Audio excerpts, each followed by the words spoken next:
Welcome, everyone. Welcome to the second day of Jobs and Development Conference 2020. We open with a session about the effect of COVID-19 pandemic on jobs and employment outcomes. This session is a result of an additional call for papers that we held in June and July this year, responding to the ongoing pandemic. It was pretty competitive. We received about 80 papers and we selected in total 7 papers that will be included in this session. So the session is a little bit longer than the other sessions in the conference because there's one additional paper. We will have 12 minutes for each paper, 8 for presentations, and then 4 minutes for Q&A. Thank you very much. This is work with a series of colleagues at the InterAmerican Development Bank, at IDB Invest, and for Universidad de Buenos Aires, Joao Craveta, María Chapelo, María Paula Gerardino, Daniel Martinez, Cristian Morales, Edgar Salgado, Luciano Sanguine, Patricia Yañez-Pagans, and Beatrice Zimmermann. Why so long, the list of co-authors? Well, we started this also as an opportunity. This is part of a larger research and policy-oriented work on with something that we call the Coronavirus Impact Dashboard. There is the URL there. It's a dashboard where in March of this year, we started immediately after the crisis started following traffic congestion, and then we added traffic volume, human mobility, public transport impacts, air quality impacts, and COVID-19 cases. So what's the motivation? Well, we all know that social distancing measures have been widely implemented in most of Latin America and the Caribbean to reduce the spread of COVID-19. And stay-at-home orders impact differently people based on the socioeconomic status and on the economic structure of the country, as some of the papers in this session actually will show. This could create inequalities in disease exposure, which may increase as economies have started to reopen. And we think that the mobility patterns will give us a nice approximation to that. So in the paper, we analyze the impacts of COVID-19 in mobility in 5 Latin American cities: Buenos Aires, Bogotá, Lima, Mexico City, and Sao Paulo. We evaluate the heterogeneity of the impacts by SES and economic sector or firm size, and we're going to look at different dimensions. In this presentation, I'm going to concentrate just on traffic congestion intensity, a measure that we created for Bogotá, Lima, and Sao Paulo. This, again, it's work that we were already doing for the region.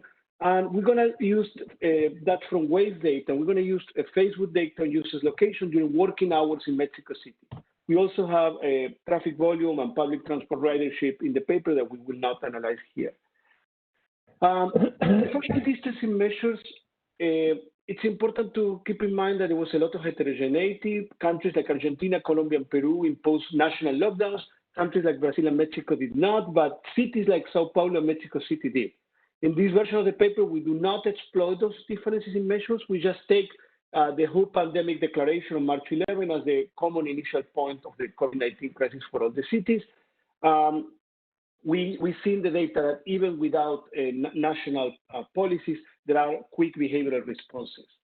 For traffic congestion, we use data from the Waze app. We use Facebook data from Facebook Data for Good Initiative, and we have other data from Census and other sources. We split the cities in grids, H3 cells for traffic congestion, Bing cells for Facebook data. So we're going to have a model where essentially we're going to have fixed effects at the unit of analysis, which is the grid. And then we're going to have a day of week dummies, month dummies, and a linear time trend, and in particular dummies for each week after the declaration of the pandemic. So let me show results. Traffic congestion intensity. This is how we split the 3 cities by SES. These are H3 cells, low, middle, and high, and then cells that we call mids, we cannot classify them, or non-residential. So based on those classifications, we can look at impacts. So for example, this is Bogotá. We see a change in TCI compared to pre-COVID-19, traffic congestion of almost 100% at the beginning. And then when it starts, these are weeks after the pandemic announcement, we see that the low group jumped at compared to the high SES group. There is a difference of 20 points up to week 17. So at the beginning, all groups have the same impact. Then there is a increase in congestion in areas of low SES compared to high and compared to mid. And then after week 18 in Colombia started more lockdowns, but still there are these differentials. That explains the decrease. If you go away by Lima, it's even clearer. You see even on impact, the initial impacts are smaller for the low SES groups, and then there are huge differences, almost 40 points difference between the low and the high groups. If we go to Sao Paulo, it's even more apparent. Brazil didn't have any national policies. The cities implemented the policies. You see in high SES groups, there are decreases in congestion. In the other groups, you see at the beginning, but then they disappear by the end of the analysis period. What about economic structure? We look at in Mexico City, we divide the city in two ways, by size. So you see micro, small, medium firms, large firms, or areas where we cannot classify, or residential areas, or by film sector classification, commerce, industry, services, and mix. So if you look at by firm size, it's very clear that the impacts, and this is the location of Facebook users and working hours, okay? So we can see compared to the pre-COVID area, in particular large firms, there are between 15 and 20 points differences because compared to the pre-COVID-19 area. For small, medium, and mid areas, it's closer to 5 points, between 10 and 5 points. For micro firms, it's actually an increase, which is very clear patterns. And remember, this is we are classifying the areas where the people are located. If you look at by sector, you see large impacts or larger impacts on the services industries. We don't see so much in the industry sector, and we see changes, positive changes, which are interesting in commerce and mixed areas. So to conclude, we think that these are preliminary conclusions. There are more analyses that we are conducting. Stay-at-home orders and mobility restrictions have an equal impact. The majority low SES areas reduce less mobility at the beginning, and then over time, even less and less. Probably it's very likely related to the unequal ability to work from home, as other papers in this session will show. And you also see that majority larger firm areas see higher reductions in concentration of people. Here it's difficult to explain. I mean, it's more difficult to analyze these because it could be a combination of the ability to continue working remotely. It could be that people at larger firms or larger firms themselves have a higher ability to continue working remotely, but also it could be economic shock. It could be that there is an employment effect. So we cannot differentiate these two stories. So finally, we think that this is very important because exposure to COVID-19 and of course, potentially cases and deaths are likely to follow similar patterns exacerbating pre-existing inequality. So we think this is very important from a policy point of view. In the next steps, we're going to model the impacts of social distancing policies, in particular enforcement. We're going to expand analysis to try to capture better the economic and health impacts, and we are doing our analysis related to this. I think I'm about my time. Thank you. Right, exactly. You are. Thank you very much for sticking into in the schedule. I open the floor to questions. Okay, so there are two questions about timing. One is from the chat, the other is from myself. So the day that the WHO declared the pandemic was it was more of a global phenomenon and defined by the number of global cases, the number of affected countries, and so on. So couldn't you try to define this entry point, let's say, into the pandemic in each country or state, depending on the cases or deaths that are actually recorded in each country, as particular countries have had a different dynamic at the beginning, or perhaps use the measures of government interventions which are updated over time to understand, when exactly the pandemic and any kind of restrictions kick in particular countries or cities? So no, it's a very good question. So we are not in this version, we are not showing it, but we are doing analysis with the regulations. The problem with the regulations is that they're very local. I mean, the national regulations are not very useful, in particular in some of the countries where there were none. And so it has taken a lot of work to gather that data, but we will analyze the regulations. The cases is not that good because at the beginning, a lot of the countries in Latin America and the Caribbean in March, April, they had very low number of cases, and there were not a lot of testing either, so it doesn't work that well. However, I didn't show it here again because of lack of time. There are clearly behavioral impacts in the descriptive data. I only show regression results. Around the time March 11, March 15, there are clearly behavioral impacts, and there are clearly changes in congestion, air quality, and other measures that we have looked at public transportation use. And it was a lot in the news. So we don't think it's a bad entry point. And we like it because it doesn't depend on enforcement of policy measures. So we think it has this advantage of not having to deal with endogeneity of enforcement. All right, thank you. Do we have any other questions? I'm really interested in the employment response. Is there any way you can figure out more about sectors or the type of activities where the employment response was positive?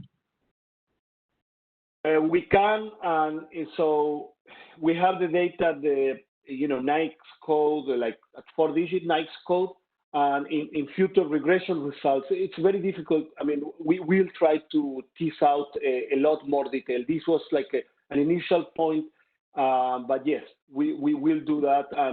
And in particular, our definition of sectors right now, it's very, very broad. We only not interested, we think it's very important the point of subsectors, but also the cross with the firm size. So both things at the same time, which I haven't presented in these results. Thank you. Thank you. Okay, thank you, Oscar. We're running out of time, so thanks for your presentation and interesting discussion. And now let's move to the next presentation, which will be by Radhicka Kapoor of Indian Council for Research and International Economic Relations. So thank you, Piotr.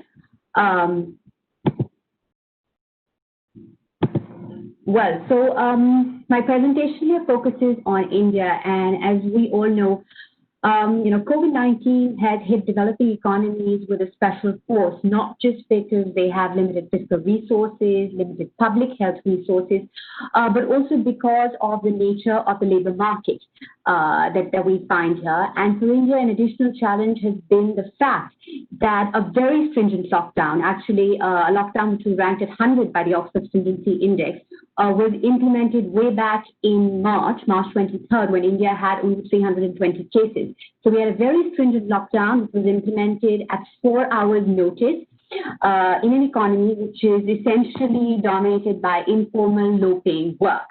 And this was a huge shock. So both the COVID-19 and the lockdown shock have just posed an unprecedented shock to the labor market. What I'm basically going to do is that to understand how this has played out, I'm going to first look at what the labor market looked like prior to the COVID-19 shock, and I do that using household labor force data, the most recently available household labor force data. And then I follow it up with some data which has recently been made available by a private agency that has been conducting household employment and unemployment surveys as well. And this is preliminary. They're going to be coming out with more data this weekend. And finally, put out some medium-term challenges that many countries like India, which are dominated by informal work arrangements, would be facing. So what does the labor market really look like in India? And in 2018-19, this is the most recent household data that we have, what you basically see is that much of the workforce is engaged in self-employment. And by self-employment, what we mean is most people are either working as own account workers, so they work in these own account enterprises without any hired workers, or they work as unpaid family workers in these own account enterprises. So the self-employed, as you might think of as being dynamic, risk-taking entrepreneurs, are not what we're really talking about. The employers who actually generate employment for others account for just 2% of the workforce. And at the same time, you have about 24% of your workforce engaged in casual work. So the self-employed and the casual together account for 3/4 of the workforce. And these are people who are essentially outside the ambit of standard employer-employee relationships. They have limited or no social security actually, and they have no security of tenure.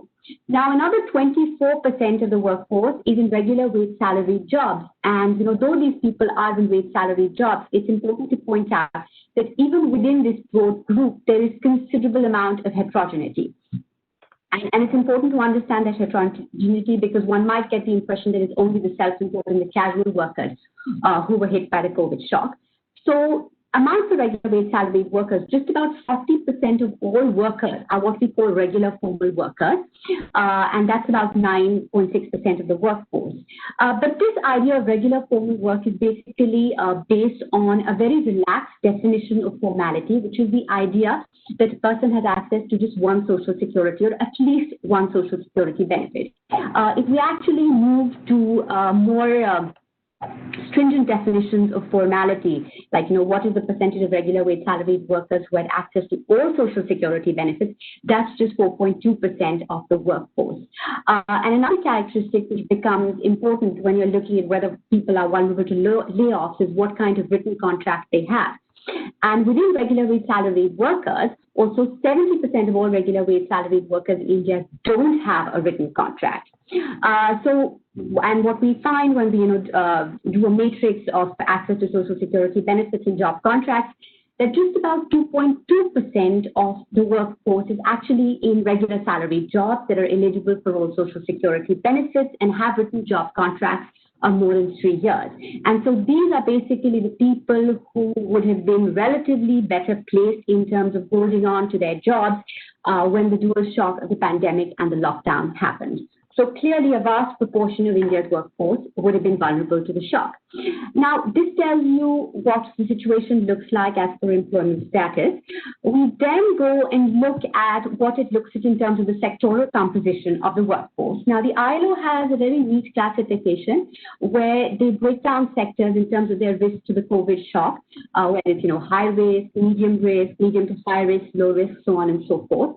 And this actually fits in very well in the Indian context because we've had GDP data come in just 2 days ago, and that corroborates the classification, the ILO classification in the Indian context. And what we basically find here is that outside of the agricultural sector, which accounts for 42% of the workforce, most of the workforce is actually in high-risk sectors. So 50% of the workforce was in high-risk sectors like manufacturing, wholesale and retail trade, in construction activities. And what is more is not just that these people are in high-risk sectors, but also the fact that within these high-risk sectors, which are employment intensive, most of the people are actually in informal work arrangements. For example, if you look at the wholesale and retail trade sector in the industrial classification, that accounts for about 11% of the workforce, which was in the high-risk category, but just 4.5% of those in this sector were actually in regular formal jobs and would therefore have had some sort of security and would have been relatively less vulnerable to losing their livelihood. Similarly, construction, which is a very important source of employment generation and where actually gross value added has contracted by 50%, there you find that just 1.6% of the workforce is in regular formal jobs. So we have multiple things playing out. I mean, A, vast majority of the people are in informal, precarious work arrangements. And B, most of these people are actually in high-risk sectors. And what is more, I don't have that much time, is that basically we then looked at this labor force survey data and analyzed by educational qualifications which sectors people were in. And what was the nature of the employment arrangement. And what we basically find here is that the self-employed and the casual workers who are basically at the bottom of the earnings pyramid are also relatively less educated. And the regular formal workers who are better placed so in terms of their earnings as well, these are the people who are more educated and also they are engaged in sectors which are relatively low risk. The high-risk sectors account for a very large proportion of those who are at lower levels of education. So what we can expect to see is that a disproportionate burden of the employment losses that one would expect to see in India in the immediate aftermath of the lockdown would have happened amongst the casual workers and the self-employed workers, because these people were engaged in precarious work arrangements in high-risk sectors. So this is data from the Center for Monitoring the Indian Economy, which is a private data source, which is a private agency that is conducting these household surveys. And what they tell us is that in April, 121 million jobs were lost in India. And bulk of these jobs were accounted by what they classify as small traders and laborers. So that's basically the casual and the self-employed. And this is followed by the entrepreneurs and the salaried employees. But what you find then in the period between April to July, and the lockdown started to be relaxed in June, is that most of these jobs in the casual and self-employed jobs actually came back. But those who had lost salaried jobs, they actually didn't get their jobs back. In fact, those job losses increased further in the following months. And that's probably because, you know, the COVID shock comes on the back of growth anyway slowing down in India. So there would have been layoffs amongst the regular salaried class as well. What is interesting is that the agricultural sector has emerged as an employer of last resort, and you see a big jump in employment amongst farmers. So that's why if you actually track the... Please conclude as your time is... Yeah, I'm almost done. Piotr. So what you see when you look at the unemployment rate is that you see a sharp increase happening in the months of March, April, and May, and then you see a very steep decline in June. Now, this basically has given the misleading impression that things are back to normal and we're back to pre-COVID unemployment rates. But basically, I want to highlight before concluding is that the unemployment rate in many ways is a very inadequate metric to understand what is happening to the labor market in a developing country like India. Because amongst the low-wage workers, those who are in casual and self-employment, they've been compelled to go back to work. They're probably doing it at lower earnings, reduced hours of work, so they are worse off. At the same time, salaried employees have also lost work, and their probability of getting back regular salaried jobs is low, so we can expect to see increasing informality and increasing self-employment in the times to come. Thank you. Okay, thank you very much. Now it's time for questions.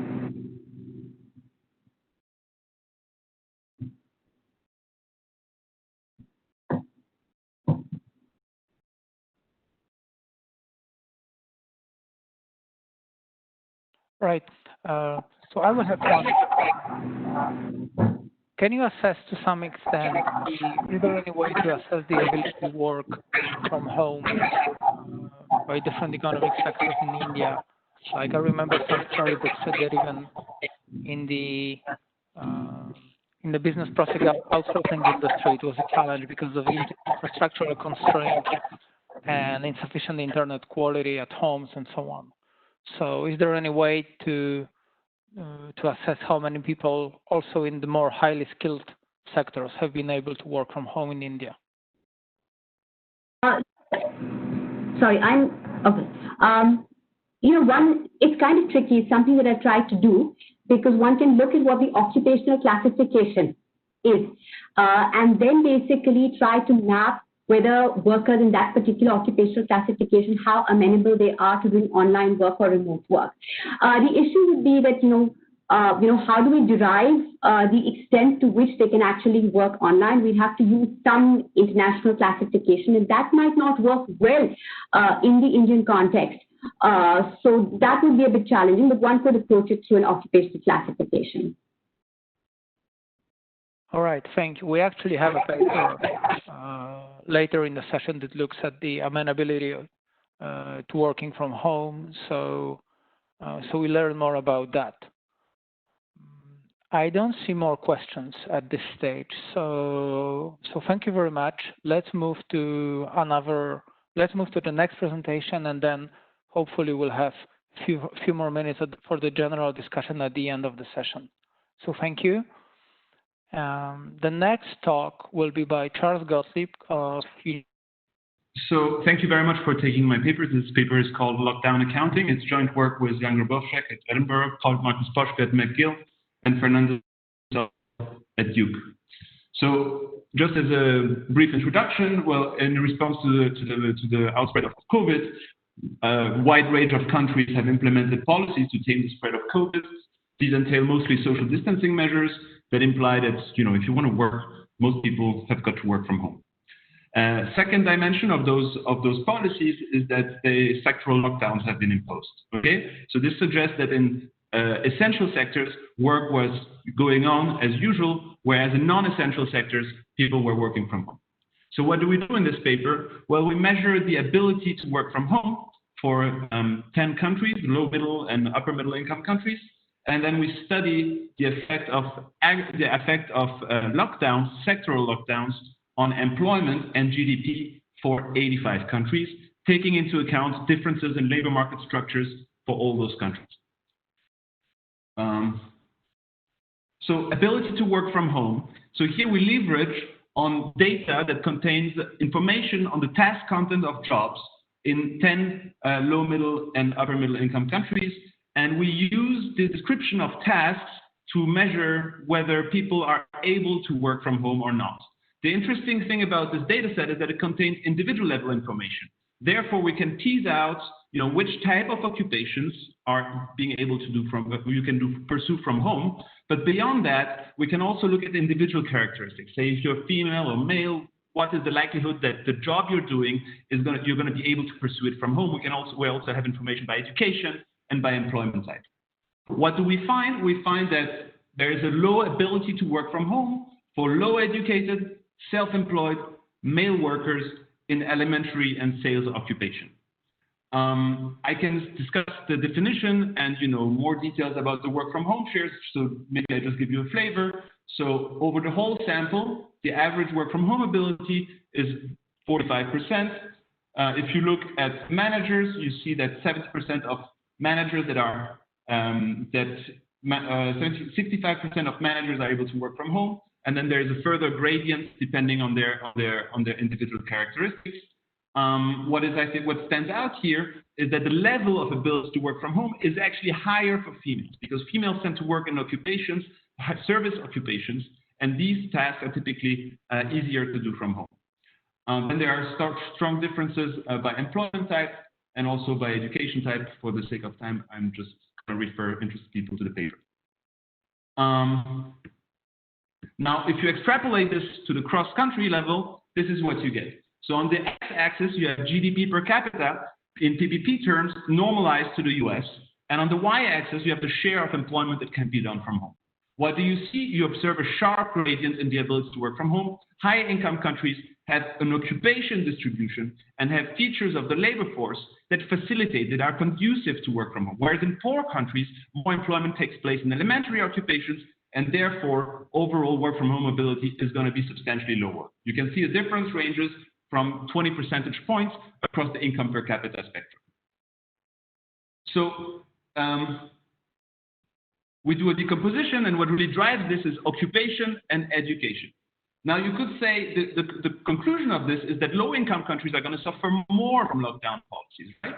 But actually, if you want to think about aggregates, if you think about what matters for GDP, well, these are the sectoral value-added shares. And so what we do is we write a model, and we take into account the essentiality of sectors versus the non-essentiality of sectors. How do we define essentiality? We use information from the decrees defined by the Commission, where each sector, where there's the essentiality, the degree of essentiality of the sector is defined.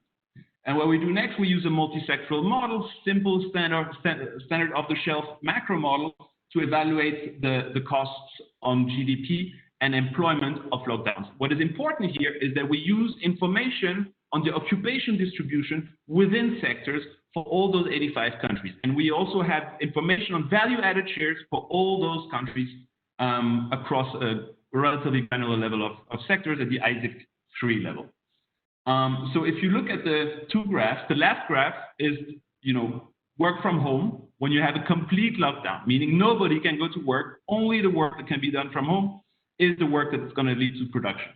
On the right-hand side, you have the GDP cost of a complete lockdown. So complete lockdown is nobody on the street, everybody at home.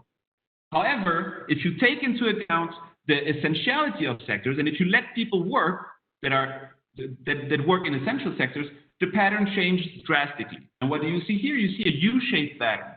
Why is that? So the intuition is very simple.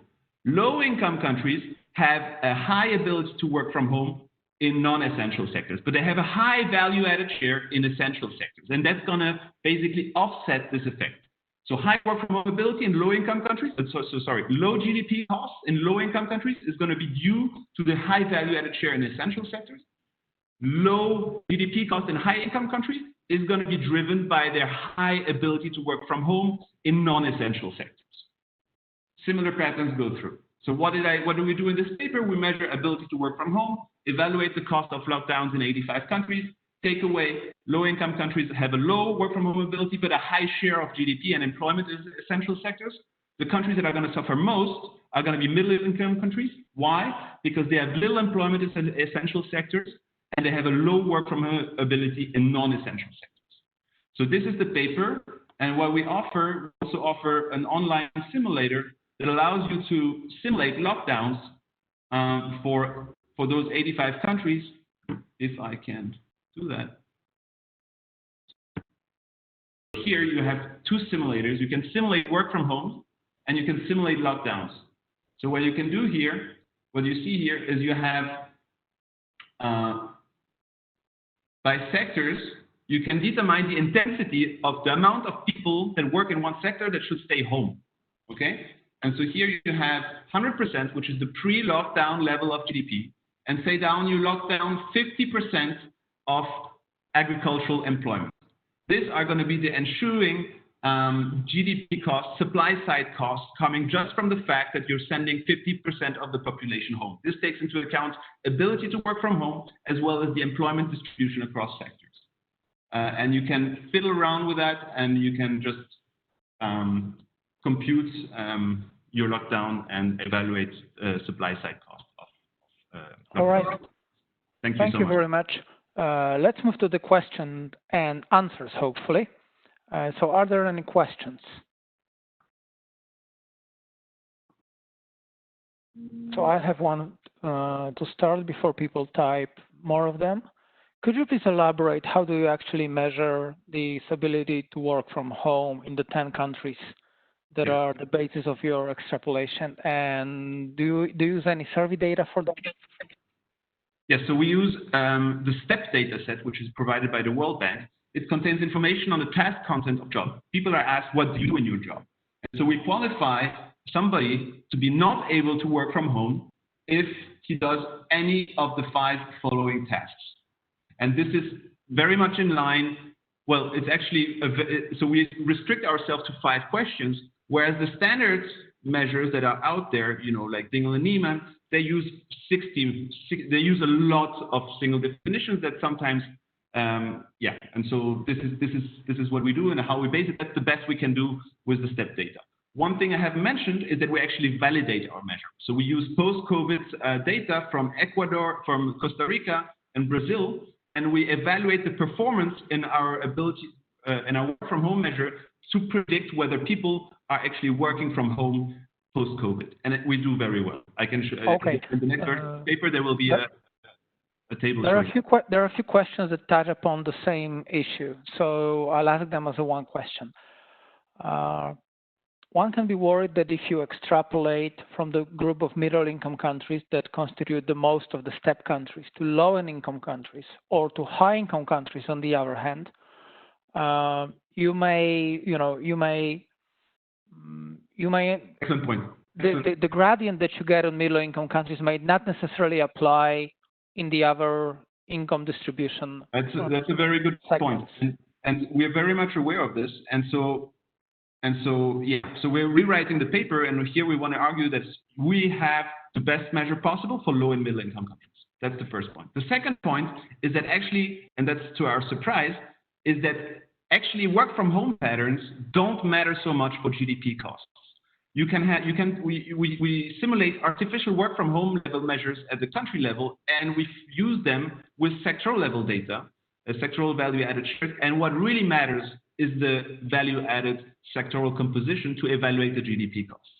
Having said that, GDP costs might be lower, but of course, I think our measure is going to pinpoint to the group of the population that are most vulnerable and that programs need to tackle. In terms of GDP costs, the takeaway message here is that the sectoral value-added composition of low-income countries is favorable to lockdowns because there's just higher value-added share. Okay, thank you. Hope that answers.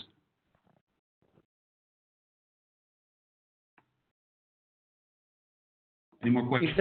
If there are no other questions, we can move to the next 2 papers, which will be about working from home, both of them.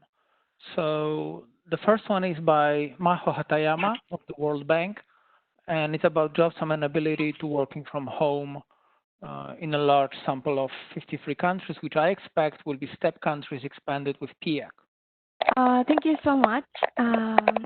So I will present our research, try to estimate the amenability to working from home.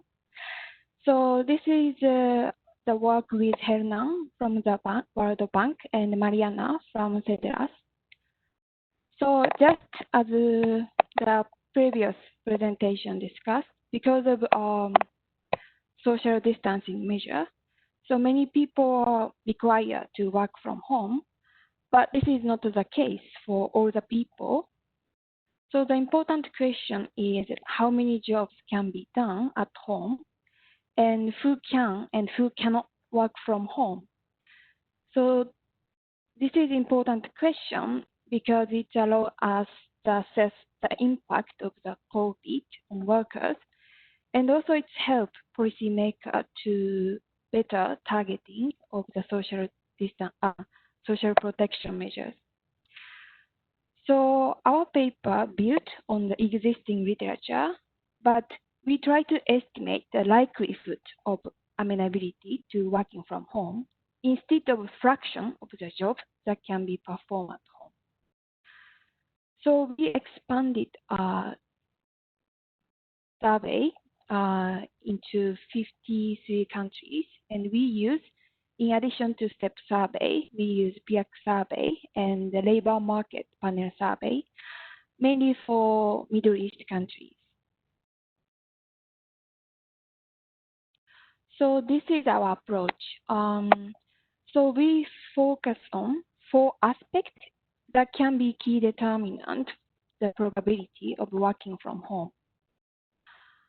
So first aspect is how much the tasks are physically intensive or required manual work.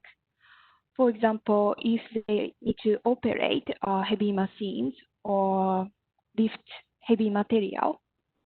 And the second aspect is if their jobs require in-person and direct interaction with others, such as supervising others or communicating with customers.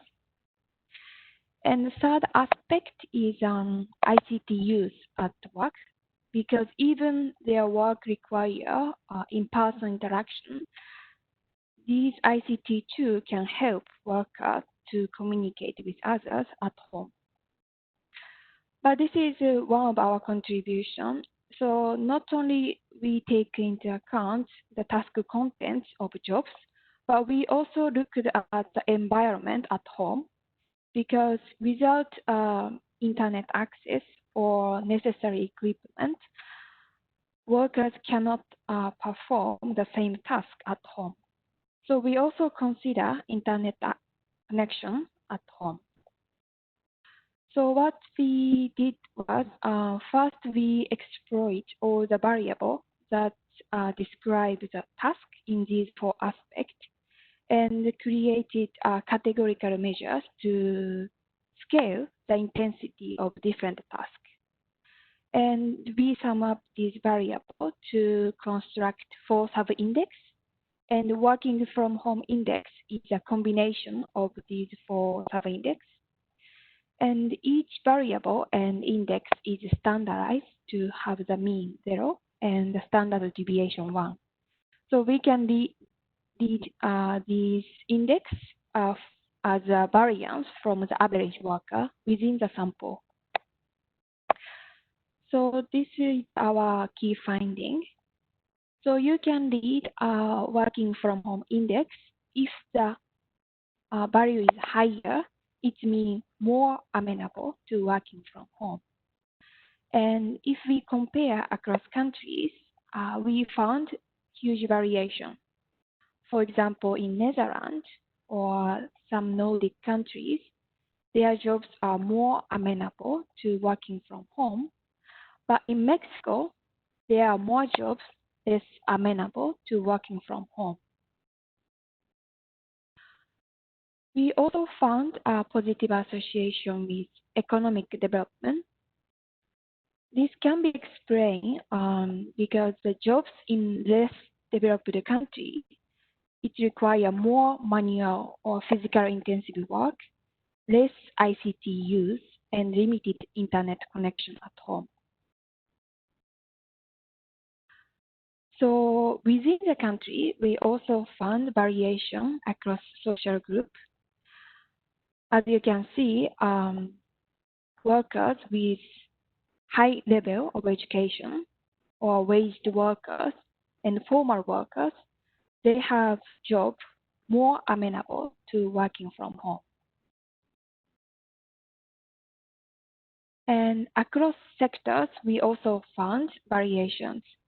For example, jobs in agriculture, hotels, or construction and commerce, they are less likely to be able to work from home. But the opposite is true if it's like ICT sector or financial sector. Their jobs are more amenable to working from home.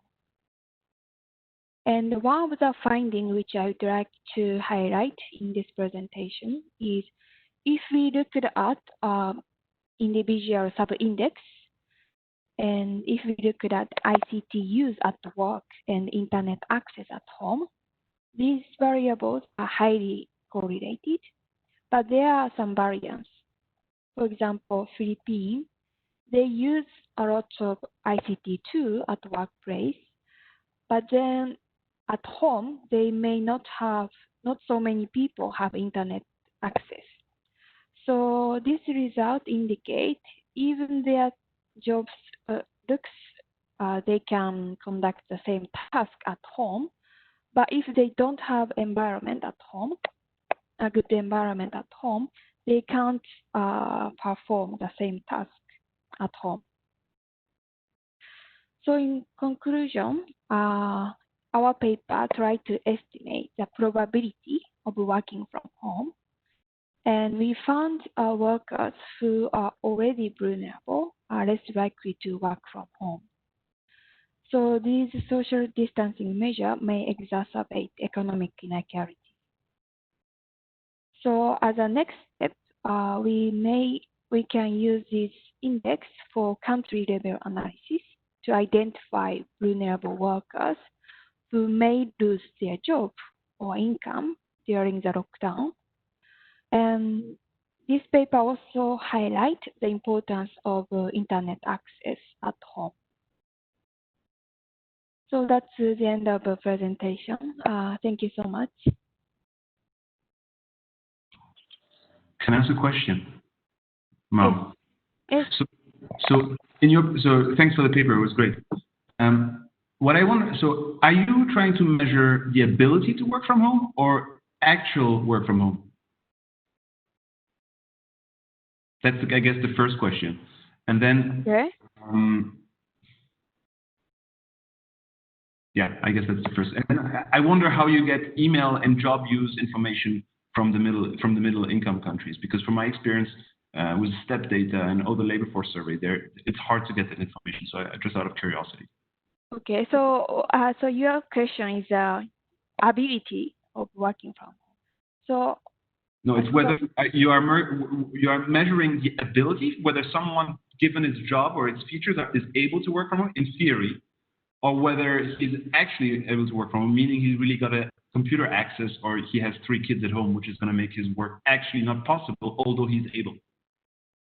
So actually, we also looked at the same variable which you use.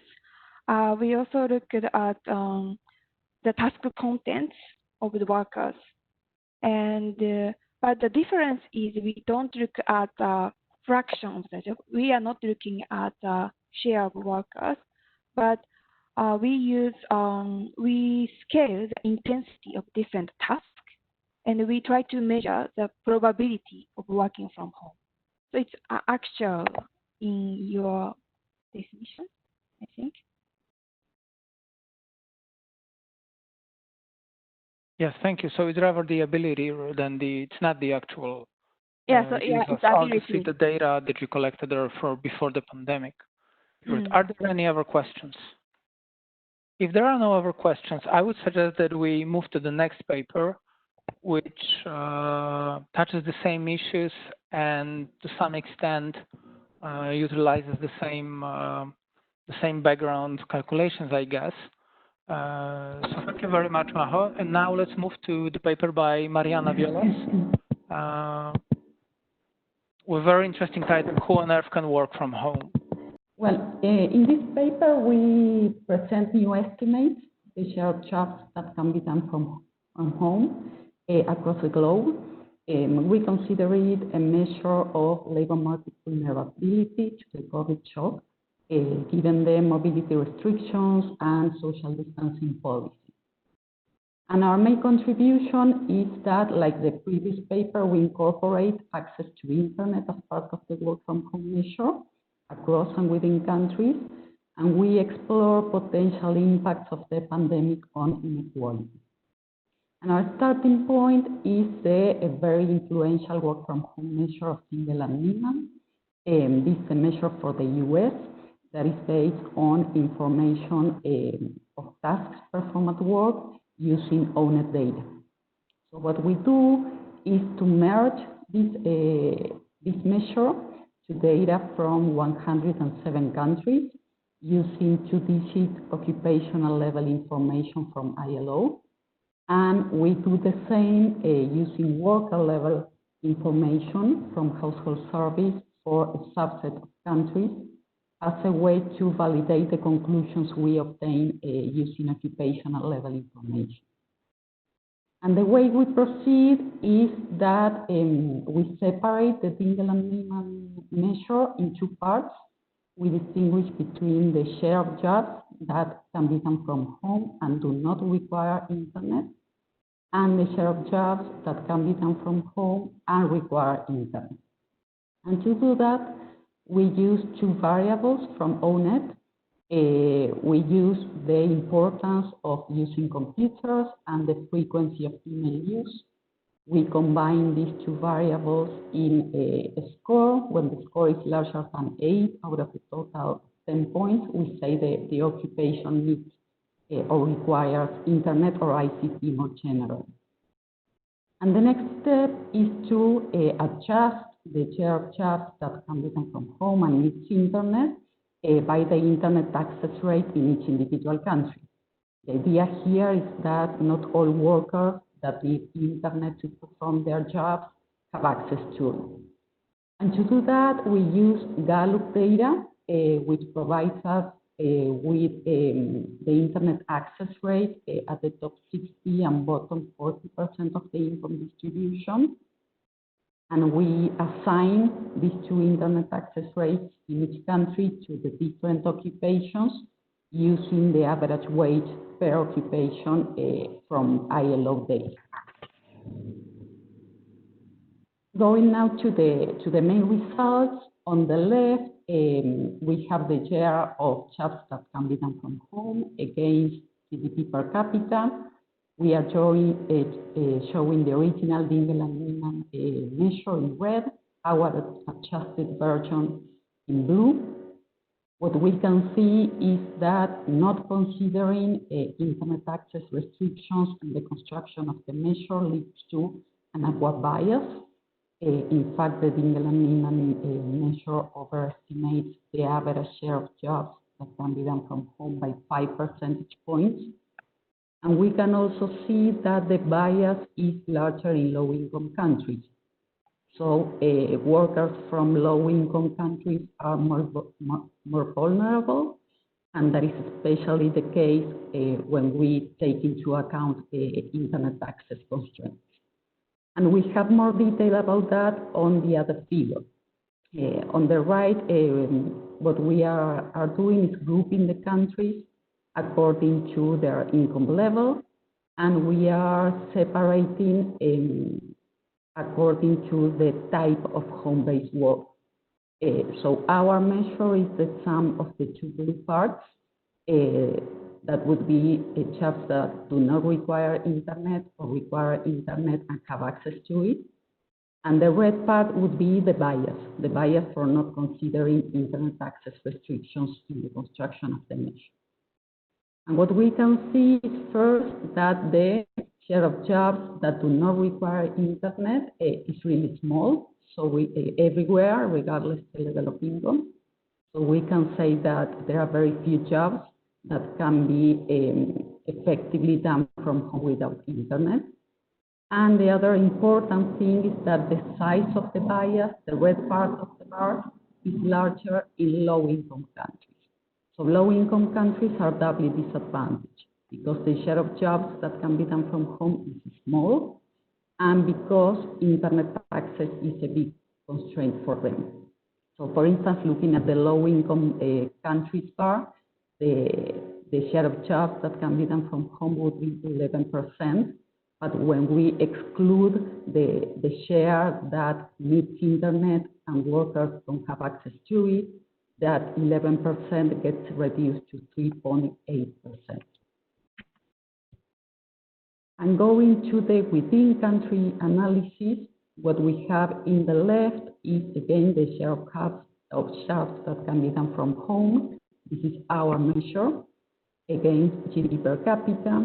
Here we are showing the results for different national units within countries. We have Brazil, Mexico, Turkey, and India. We constructed this using household surveys. And what we can see is that we confirm the association between low income and more labor market vulnerability. And we obtained the exact same conclusion when doing the analysis at the region, using regions from European countries. So what we can conclude from here is that the COVID-19 shock is not only likely to increase inequality across countries, but it can also increase inequality within countries. And the last figure on the right shows the share of jobs that can be done from home against income deciles. The way we construct the income deciles is using information on average wages by occupation from ILO. We are grouping the countries by income level and showing the original legal and measure in red and our measure in blue. And what we can see here is that the slope of the relationship is steeper in high-income countries. In these countries, the share of jobs that can be done from home is larger, and internet access doesn't seem to be a big constraint. In fact, the distance between the red and the blue curves is really small. But the slope of the relationship is the least steep in low-income countries. In these countries, the share of jobs that can be done from home is really small, and taking into account internet access constraints make a big difference. So what we expect is that the impact of the pandemic is going to be very different in high and low income countries. We expect that income inequality increase the most in high income countries, but because high income workers are those with better possibilities of working from home. But low-income countries have larger share of jobs at risk because the share of jobs that can be done from home is really small, and it's small even for low-income workers. And these countries also have a weaker social safety net. So a brief summary to conclude, we found that globally 1 in 5 jobs can be done from home, but there are important differences depending on the income level. The ratio is 1 in 3 in high-income countries, but 1 in 26 in low-income countries. Not considering internet access in the construction of the measure leads to a poor bias of approximately 25%. The bias is larger in low-income countries. We expect, in the absence of any type of measure, that COVID-19 will increase income inequality, especially in richer economies. And we also performed some econometric analysis to see the covariates of vulnerability and found evidence very much in line with the evidence of previous papers. We saw that more vulnerable workers are the least likely to work from home. Thank you, Mariana. There are already a couple of questions. The first one is, could you please comment on how these two approaches of measuring this ability to work from home or amenability to working from home, one based on the survey data like STEP and PIAC, and the other based on the ONET, how they do compare, and which one would be better actually for the low and middle income countries? And the other related question is that when you do this correction of the ONET estimates by accounting for internet access, how about the other conditions, like for instance, housing quality? Some people may be constrained by not necessarily by the internet access, but also by other housing deficiencies they may have. Well, about the first question, I don't think there is an obvious response about using ONET and apply it to other countries or using STEP or PIAC.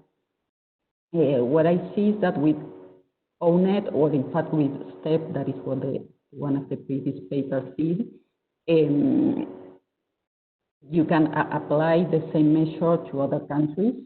The thing is that STEP and PIAC are more restrictive. STEP is only available for a set of, I don't remember how many countries.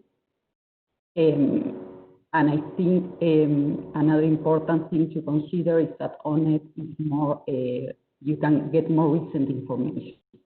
For instance, in STEP, you have some surveys which are from 2011, 2012. So those are the difference that I see, but I don't think there is an obvious answer about whether we should be using ONET or we should be using STEP and PIAC.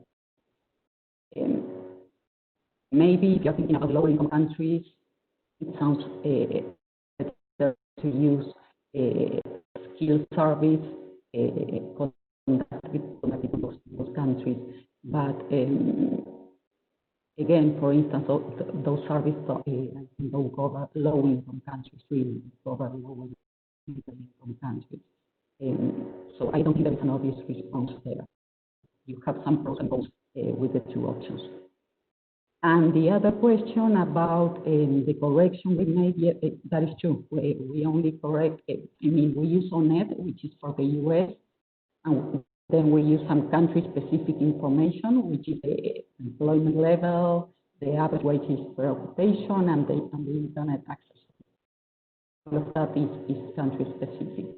But we are only considering the restriction of internet access. You can think about the abilities of the dwelling, you can think about how much space you have, you can think about family composition. We are not including those type of restrictions. All right, thank you. Are there any more questions?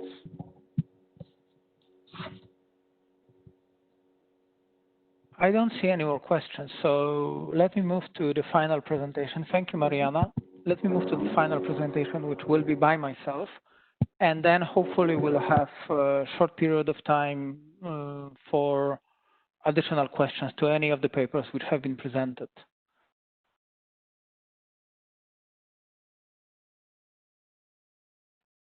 So the previous papers were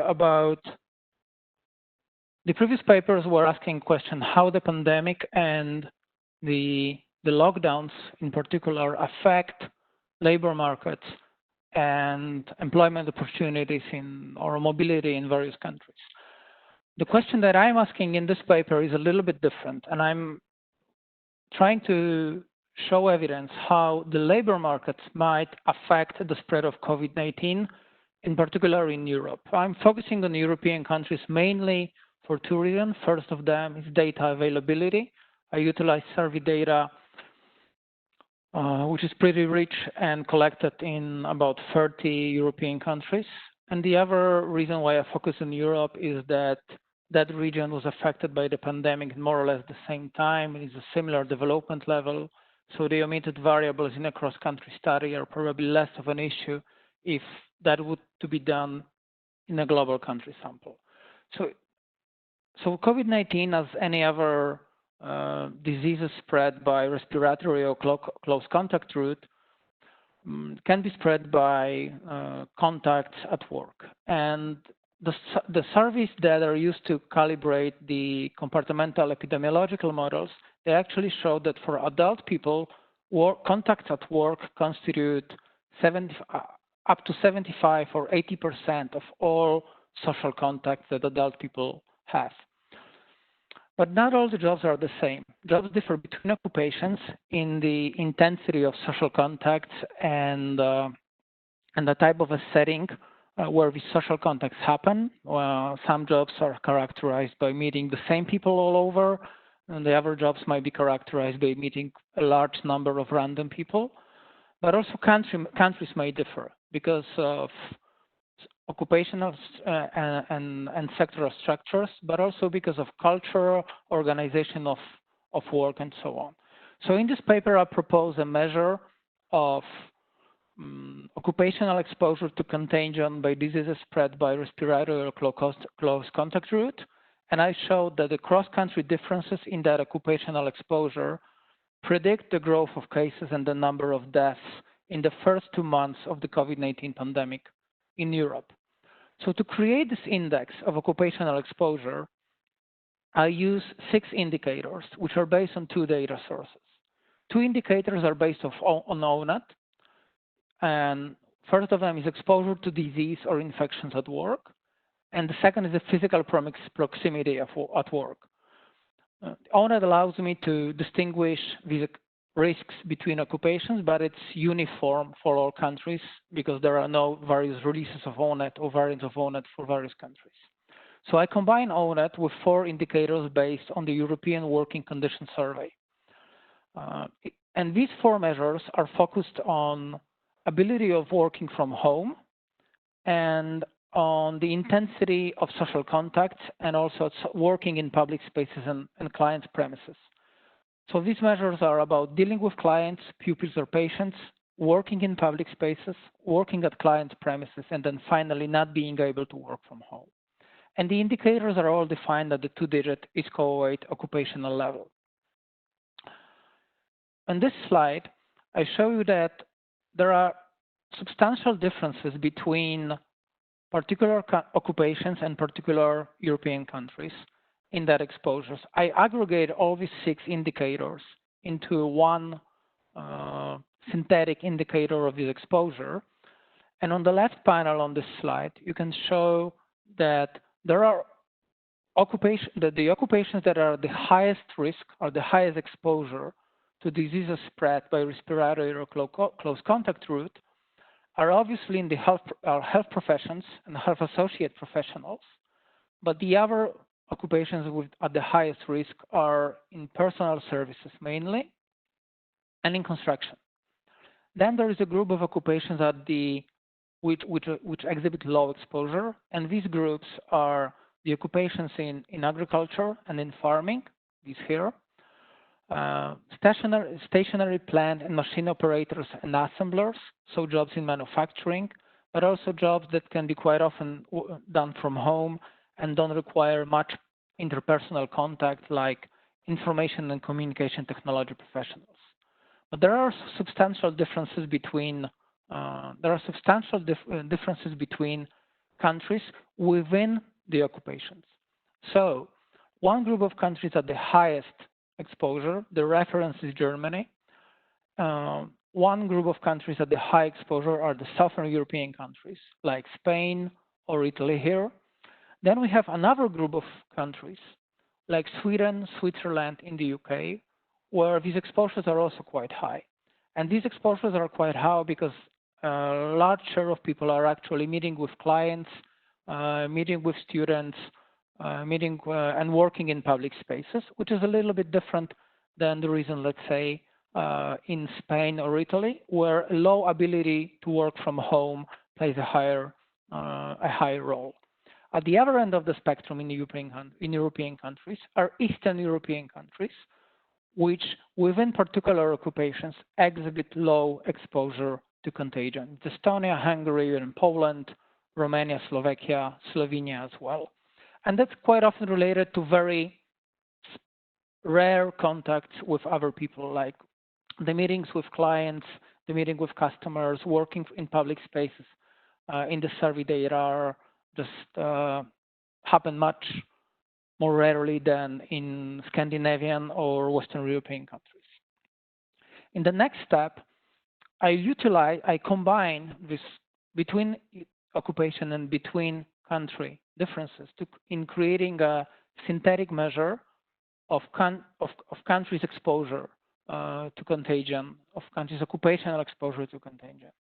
I use two measures. One is just the average level of the exposure across all workers, and the other is the share of highly exposed workers. And I run a bunch of regressions in which I relate the growth in the COVID cases over different time periods after the 100 case was recorded in each country. And I relate the growth or the number of deaths in this cross-country setting to the occupational exposure measured by the share of highly exposed workers, to the containment, to the stringency of containment policy introduced within the first week or month in a given country, and also a control for population density, just to make sure that it's not about like clustering of people and to separate the work-related effects. And these effects are significant. As time is limited, I don't really show the regression tables, but just the variance decomposition based on these regression tables. And what I'm showing here is that, especially in the first month, when it comes to the growth of the COVID-19 cases, this occupational exposure explains about 20–30% of the cross-country differences in the spread in Europe. When it comes to deaths, you can see that this effect is growing over time. So as deaths lag after cases, it's over the first month that the occupational exposures explains the highest share. And it also matters in the second month of the pandemic in each country. Whereas if you look at cases in the second month, it's actually mainly the containment policies which explain the difference in the rate of growth in the second month, rather than the occupational exposures of most of these workers are already after lockdown. So in general, I create this measure of exposure, and I show that substantial share of differences between European countries can be attributed to this exposure. Thank you. And now let me find the questions, if there are any. Yeah, there's a question from Albert Park who asks, do you need to account for which occupations are shut down by lockdowns and so are less exposed to the virus? In the longer, if we were to analyze these patterns right now, probably yes. But the incubation period of this virus is about a week, and by the time in the first month of the pandemic, very few countries, none of the countries were actually locked down before the 100 case. So, and also we have a high share of asymptomatic spreaders. So I argue that in the first month of the pandemic, it's actually the occupational exposure before the lockdowns were introduced that can explain these evolutions in the first month or in the first 2 months, which is the case in case of deaths. So as there is this delay between infection and actually positive tests, in the first month, I think that just focusing on the pre-lockdown labor market is enough. It would be, of course, very interesting to be able to measure how these exposures change after lockdown is being introduced in particular countries. And these data were supposed to be collected this year, the next wave of the survey. So hopefully it will be possible. But in that paper, I focus on the pre-pandemic exposure, pre-lockdown exposure. So one more question for you. I already see the chat. Thank you. Okay, great. So there's a question from Ivica. Perhaps not all types of exposure are equally contributing to the growth. Different types will be differently weighted in forming the composite. I do use equal weights, right? I'm kind agnostic about which type of exposures here are more critical. I'm not sure whether it's working in public spaces or meeting with clients that has a priori should have a priori higher weight, so I use equal weights. And as far as I understand, based on the existing literature, it's hard to tell whether any of these indicators should be prioritized. For questions, and we essentially utilized the entire time which we had for the session. Thank you very much to all the speakers, especially those of you who had to wake up very, very early to deliver your talk, being based in the US or other American countries. We appreciate that. We hope you can stay with us for the remaining sessions. There will be a policy panel about the policy response to the pandemic impact on jobs in low and middle income countries, which starts in 15 minutes from now. So let's have a short break and return for the policy panel. Thank you very much. Thank you. Thank you.